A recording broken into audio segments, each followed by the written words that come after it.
غیبي حاجت پوره کېدو دپاره یو زبردست او طاقتوره وظیفه مسلمانان وروڼو، دې وظیفې سره به الله تعالی ستاسو هر رنګه حاجت او مسله ختموي. دا وظیفه ډیره زیاته اسانه ده او دا وظیفه به صرف تاسو 21 کرته کوئ. 21 مرتبه به صرف کوئ انشاءالله العزیز چې الله تعالی به سره ستاسو هر قسم حاجات او مقاصد پوره کوي. الله تعالی به ستاسو دلی مرادونه پوره کوي. که هر رنګ حاجتونه مسلمانانو، دا وظیفه ډیره پاورفول وظیفه ده او ډیره ښکلې وظیفه ده. بله خبره پکې دا ده چې انتهایی اسانه هم د هر انسان له دا وظیفه ورځي او 21 مرتبه صرف کول دي. نو چې وظیفه 21 مرتبه کولی نو انشاءالله العزیز چې دا وظیفه به ډیره زیاته اسانه وي او ډیره زیاته به پاورفول وي. السلام علیکم ورحمت الله وبرکاته. ډیرو محترم مسلمانانو په دین مینو، تاسو به روغ جوړ یئ، د صحت په جامو کې وای الله جل شانهم خوشحاله و با تر و تازه کامیاب او کامران لره. الله تعالی د ستاسو تمام ضرورت حاجات مقاصد د خپلو هزارونو پوره کړي. الله تعالی مو راته خوشحاله او باد لره. الله تعالی دې تاسو د ټولو مسافرو حامی و ناصر او مددګار شي. نن چې زموږ کومه وظیفه ده د غیبي مدد دپاره ده. غیبي مدد به الله جل شانه ستاسو کوي، ستاسو نصرت به الله جل شانه کوي. که هغه د دعا د قبلېدو دپاره وي او که د حاجت د پوره کېدو دپاره وي، لیکن الله تعالی د سیړه به ستاسو امداد کیږي.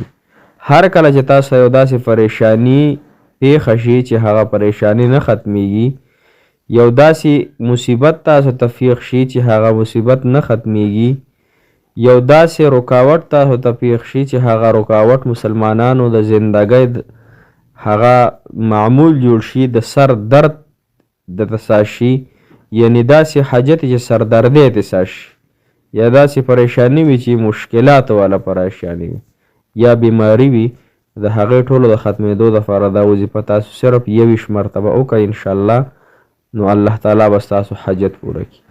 دا وظیفه مولانا عبدالحق رحمت الله علیه کوم چې د حقانی تاسو پیژنئ کوړی چې ورته وایي، د هغې محتمم صاحب رحمت الله علیه فرمایل چې د دې وظیفې په برکت الله تعالی ماله دا مدرسه م راکړه، الله تعالی راله علم هم راکړو، الله تعالی راله مال هم راکړو، الله تعالی د انسان له دنیا او د آخرت خوشحالۍ ورکوي او د انسانانو الله جل شانه په دې وظیفې سره مدد او نصرت فرمایي.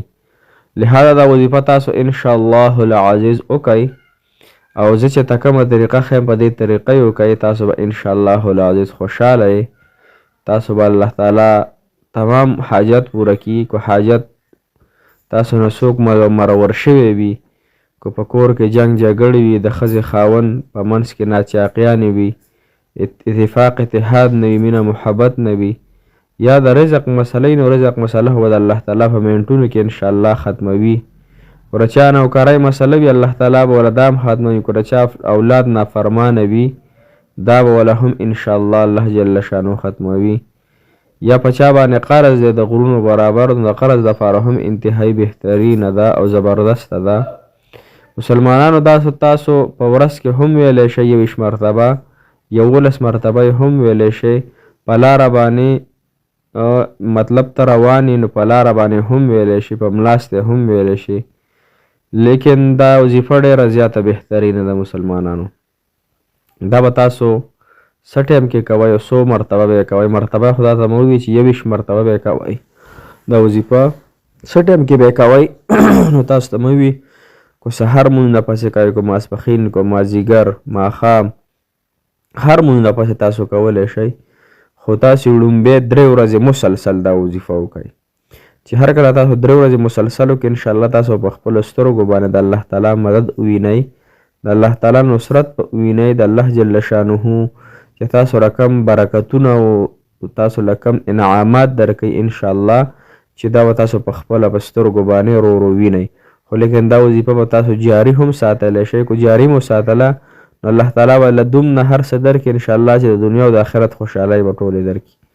او که چېرې د خپل مقاصدو دپاره وایي نو 21 مرتبه تاسو وایي. د هر فرض مونځ نفس 21 مرتبه دا وظیفه تاسو کوئ.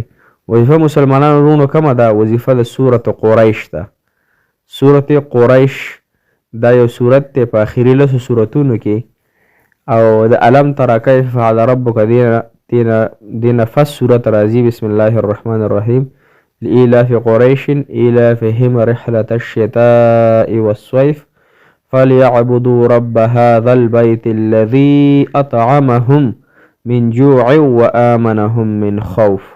دا صرف او صرف 21 مرتبه د هر فرض مون نفس جاری کوئی ساتي، الله تعالی به ډیر زیات دغه درکي.